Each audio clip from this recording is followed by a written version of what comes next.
Councillor Durga প্রসাদ চক্রবর্তী, হুঁশিয়ার করে দিচ্ছি, যদি টাকা পয়সা খরচা না করো ঘাট ধরে খরচা করিয়ে দেব। কাউন্সিলর দুর্গা প্রসাদ চক্রবর্তী, হুঁশিয়ার করে দিচ্ছি, যদি টাকা পয়সা খরচা না করো ঘাট ধরে খরচা করিয়ে দেব। কাউন্সিলর দুর্গা প্রসাদ চক্রবর্তী, হুঁশিয়ার করে দিচ্ছি, যদি টাকা পয়সা খরচা না করো ঘাট ধরে খরচা করিয়ে দেব।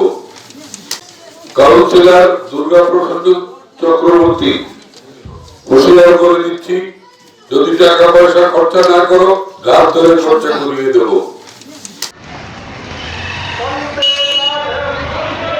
এদিকে লম্বা